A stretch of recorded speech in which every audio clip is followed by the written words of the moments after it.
Hi, everybody. Welcome to another episode of Pretty Lies and Alibis. I'm Gigi Fruit Loop. What you know? I, I done snorted started off. Oh my goodness. Okay, so did you know that the new car smell is the scent of dozens of chemicals? I love it. I know, right? Everybody goes, what smell you want? New car smell. Yeah, New car every time smell. I go. It's Uh, actually a mixture of 50 plus chemicals. oh, It's not like dangerous, but it's some of the chemicals in that's like nail polish, auto fuel, and petroleum. it's glorious. And it smells good. It does smell good. I had something on the tip of my tongue and I pointed to my head. Y'all, I need a nap. What was I going to say? If y'all could only hear our conversations before we go live, seriously, you would not view us Today in the was a same doozy. light. Yeah, today was a doozy. Yeah. Okay, so I have to tell you a funny little story before we get started. So yesterday, I took Sarah Rose, my youngest. We got a haircut. She and I went out to dinner, ran my aunt some food to the hospital, went to the mall. And I always love it when people challenge my kids about music because, the in thing now is to wear Pink Floyd shirts, right? You can buy them everywhere. So you see a lot of kids wearing Pink Floyd shirts. And so this guy looks at Sarah Rose yesterday while we're waiting in line at Forever 21, and he said, "Bet you can't name 5 Pink Floyd songs." And she looks at me and winks. She's like, "Well, which album?" She said, "Because if you want to go for the wall, I would say my favorite's Hey You, or maybe Comfortably Numb." She said, "Although I do like Waiting for the Worms, which isn't and he's like, "Well, what's your favorite instrumental?" And she's like, "Well, Shine On You Crazy Diamond's instrumental for like 12 minutes before the lyrics start, but she said, "If you put my feet to the fire, I would probably say One of These Days." And the guy's like, "Okay, touche, kiddo."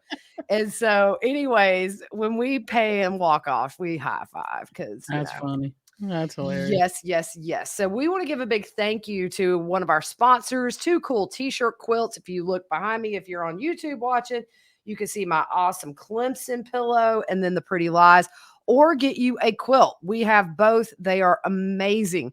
So go to twocooltshirtquilts.com/pretty lies and alibis.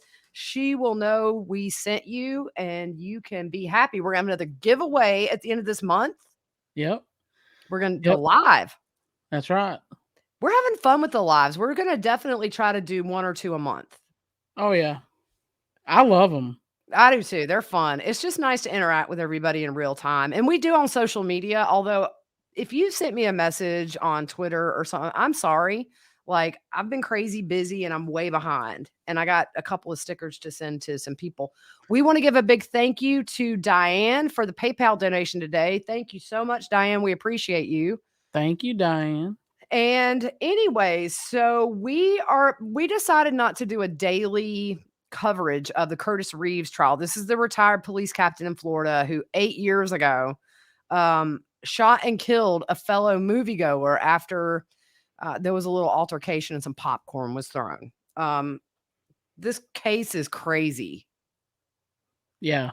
Yeah. Okay, so we're going to kind of start from the beginning of the week and just summarize. We're going to do this every few days. I'm very interested in this verdict, but following it right now is hard for me with everything going on in my life. So we're just going to summarize.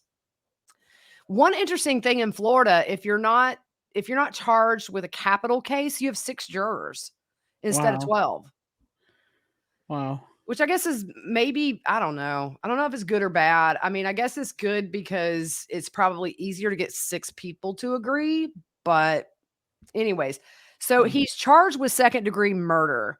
There are 4 alternate jurors right now. So he's 79 years old currently, and he has spent most of the last 8 years under house arrest. I don't understand why it took 8 years. How does a court allow a case that's not even a capital case to go 8 years? Yeah, and that's why some of the testimonies like, can I refer to the notes?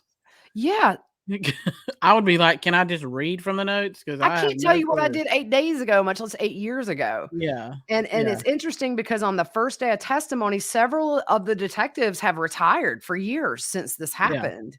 Yeah. So, the victim, Chad Oulson, he was a Navy veteran, and Originally, Curtis's attorney argued self-defense on stand your ground, but they were not successful in that. Yeah. So, in the opening statements, this happened on January 13th, 2014. And it says the defendant acted with ill will, bitterness, spite, and annoyance. So, what happened was Chad and his wife had decided to put their daughter in daycare just to spend the day together. And they went to see Lone Survivor at a movie theater. And Chad and Nicole chose to sit on the next to the last row. And the theater, from what I understand, was mainly empty.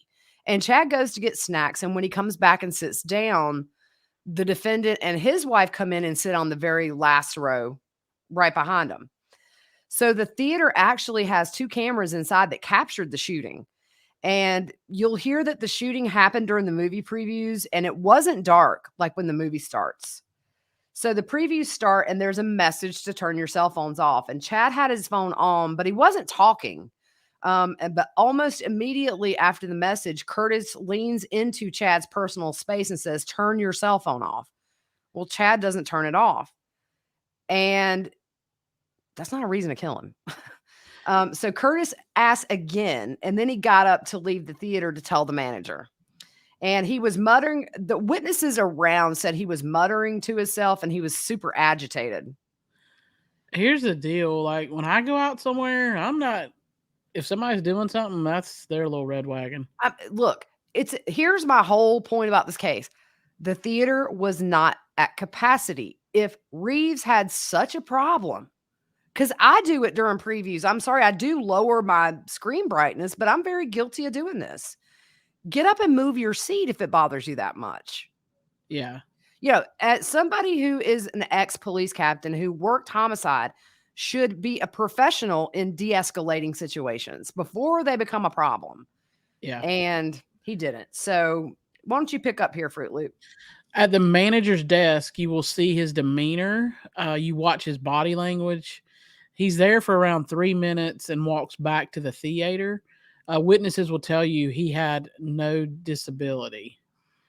He parked 133 yards away from the theater. Curtis tells investigators in his tape statement he has arthritis in his knees.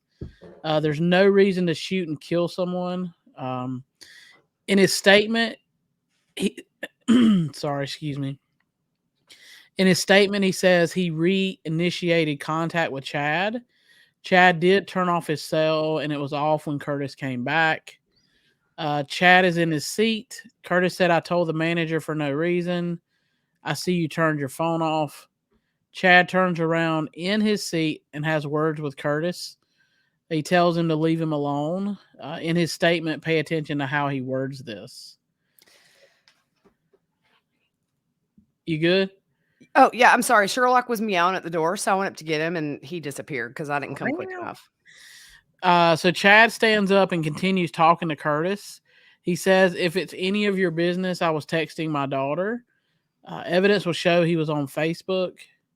You can't shoot someone for that." And yeah, I mean, And these are opening statements. So this is how the state presented it to the jury.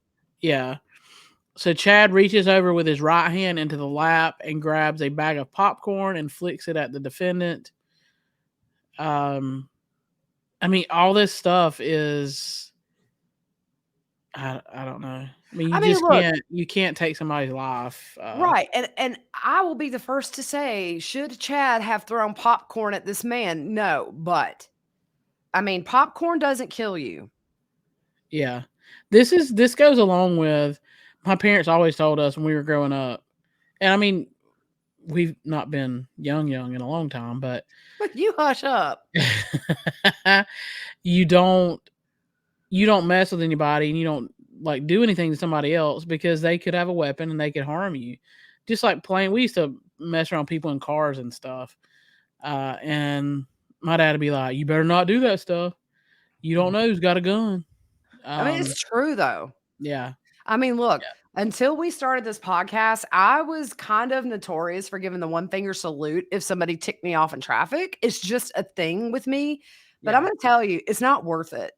No. I used to brake check people that would be on my tail, but I mean, it's not worth my life these days. People are, I feel vulnerable going to the Harris Teeter now.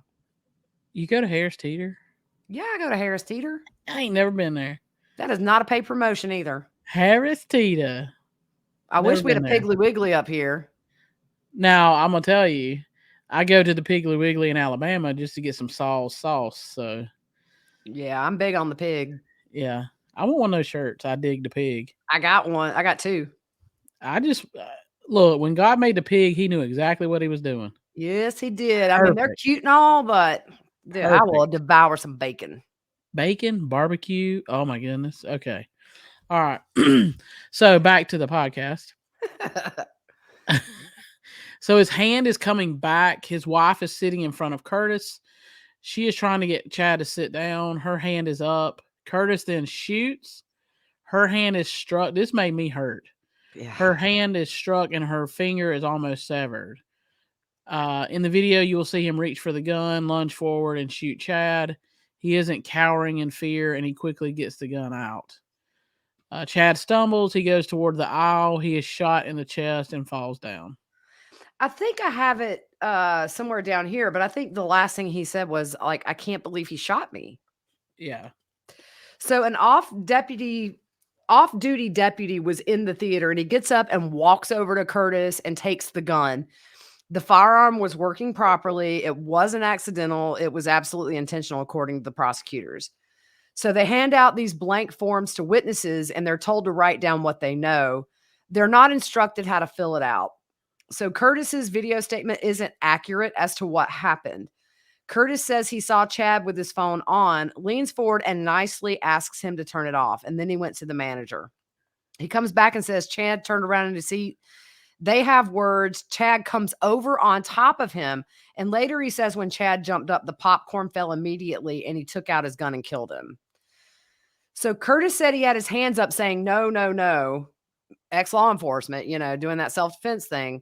And he's backing up and Chad is virtually on top of him, according to Curtis, and says he's on his lap and he has to pull out the firearm and kill him. I said firearm.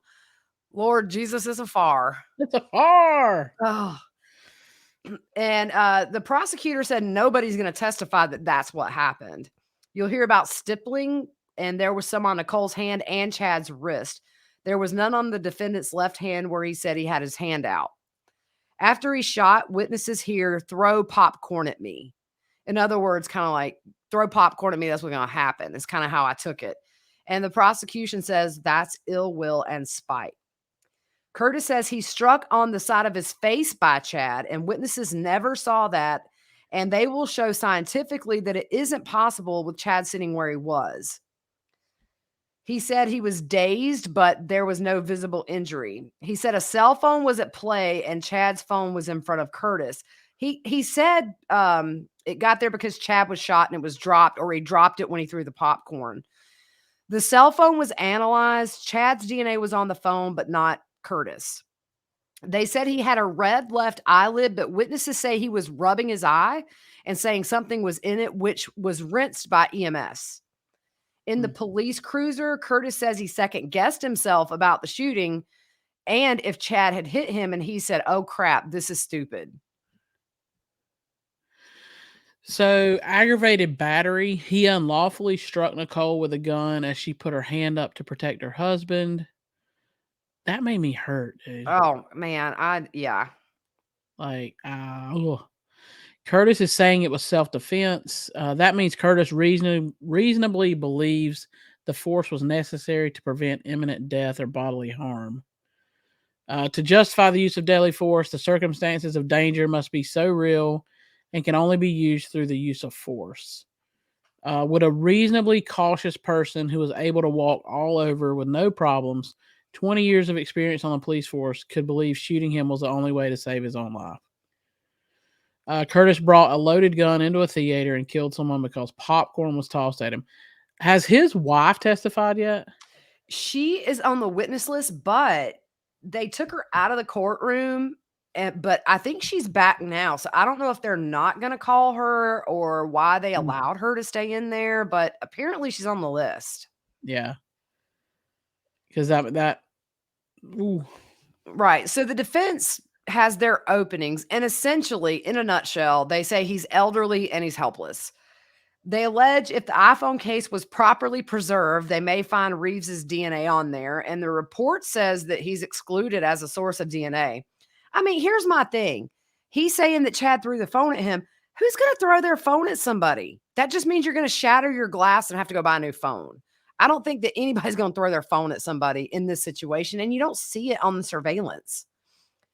And it says you're going to see how the defense says you're going to see how close Chad and Curtis were, and they say the prosecution says it's over popcorn, but the defense says he protected himself and his wife.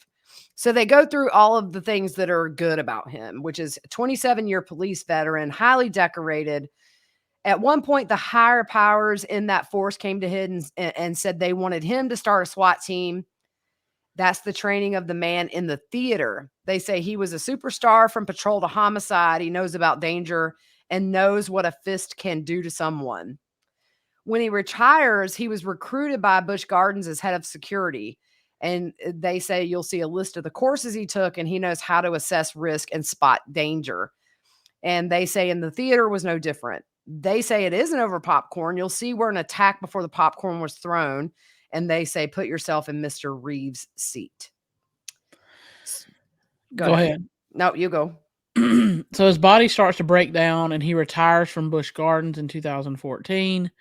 The state says he walks fine. Several witnesses will tell you about his physical conditions. His son will tell you about his deteriorating health. His daughter, Jennifer, will testify the same. We're going to see his degenerative x-rays. When you age, your brain shrinks, showing you're more vulnerable to brain injury. They go into witnesses who were in the theater at the time of the shooting testified. Witness Charles Cummings says he heard Reeves say something to Chad about his cell phone and then saw Reeves leave the theater. He was mumbling to himself and sounded very agitated. He said he never saw Chad act aggressively. He remembers seeing popcorn flying in the air, and then he heard the gunshot, followed by Chad saying, "I can't believe he shot me."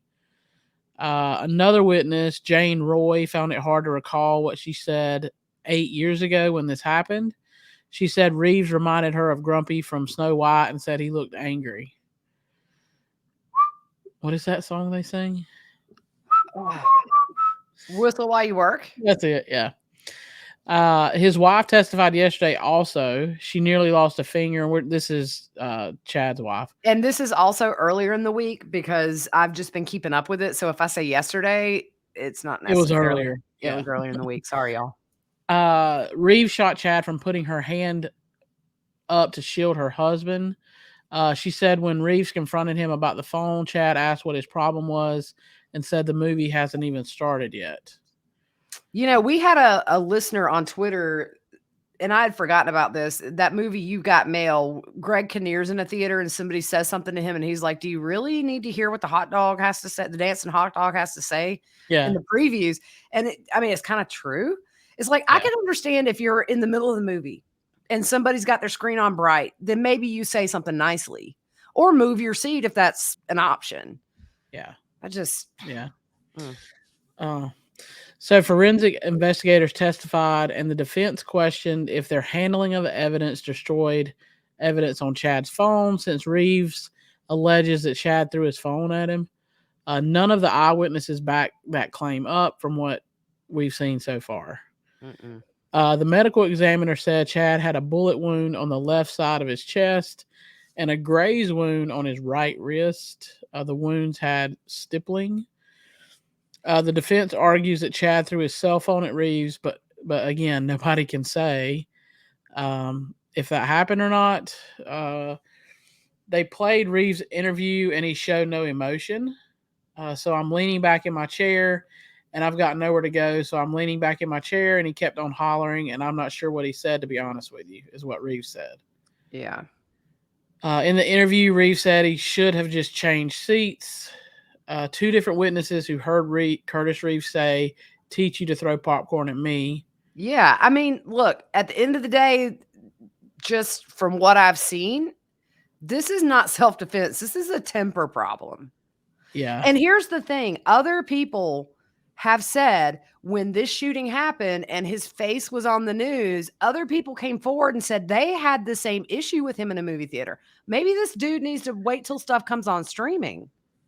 Dude, that's crazy. I mean, it's, You it's like, can't control what other people do. no. And if you let it bother you that much, it's like, you don't need to be in public if you can't handle somebody being on their phone. It's 2022. Everybody's on their phone. My grandma's 87, always on her phone.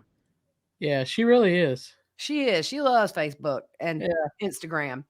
So that's kind of, I mean, I haven't really got to go over what happened today. So early in next week, we'll do today, tomorrow, and probably Monday and see what happens. It's not something that I really wanted to follow daily, but I am very interested in this verdict.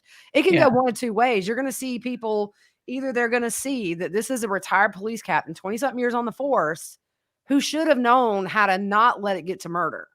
Yeah. Or you're going to have people who are going to blame this dead man for throwing some popcorn and getting shot. Yeah. And I I think just don't see it. yeah, what the defense is gonna try from what I watched a little bit today, they're trying to just poke holes in, like, how the investigation was handled and all that, so we'll see. We'll Yeah. see. It's an interesting case. Next week, we're going to look at a couple of different trials that are going to be starting. One is a nurse that is accused of killing a ton of patients with fentanyl overdoses. That's Dude, crazy. yeah. I Yeah. mean, yeah, it's, every profession has bad seeds. I don't care if it's physicians, teachers, law enforcement, every profession has bad seeds. And it's just amazing to think that somebody trusted with saving lives was taking lives. But this isn't the first case like this. I've seen cases in the past. Yeah. Yeah, I It's have insane, too. man. We're at the mercy of crazy people in this world. It's a scary thought. That's why I'll stay in my house. Heck yeah, I'm a And I hermit ain't these going to days. the movies. I ain't going to the movies. We went to the movies the other week. It cost all of us, like, $50. It's crazy, but I'm gonna tell you, ever since I sat in the theater shooter trial, every time I go in a theater, I always look for an exit, and it is just automatic now. And it's sad that we live in that world. My youngest, she's in 5th grade, and they're doing this big drill where they're acting like there is going to be an active shooter. Yeah. We did when we were in high Dude, school, I think the guys had shotguns on racks in their trucks in the parking lot. yeah, all we did was tornado drills, I and know, duck and cover. I'm gonna say that was uncomfortable. It was uncomfortable. You had to get in the hallway, like, that floor hurt your knees or something. Yeah, I mean, it's just a different world. It's scary, man. I There's think so that's many. why my bones ache. It was There all ain't them nothing wrong with tornado your drills. bones ache because we played softball entirely too long. Them my bones ache because them tornado drills as a kid, I knew it. It's funny because the last time we played, I have pictures from that. I should post it. We're both in knee braces, and like when we hit the ball, we just trot to the Oh, base. I don't run. It's not even running with purpose anymore. I ain't It's running. you just feel good you hit the ball. It's like I I still can got I it. can get a I can leg out a double, but I'm just jogging, I ain't running. Shoot, when my knee as bad as it is, I look like I'm running to the bathroom when I Hey, run you now. remember that one game we went to play, you stepped in the hole before we even started, twisted your ankle. I know. We ain't even started a game yet, you over there hobbling because you stepped in a hole. You just hush. You know my knee. Oh, Lord. Oh Alright. my gosh. All That's right, it. guys. We are going to have a second quick episode for you. We're just one behind this week. We got a local case, Alexis Ware, a local 29-year-old woman who's been missing since January 30th. It's kind of close to home. I mean, I know people that know her. And Yeah. so we're going to talk about that little Murdaugh update and a quick thing about Harmony Montgomery. So we will see you guys in a few. Bye.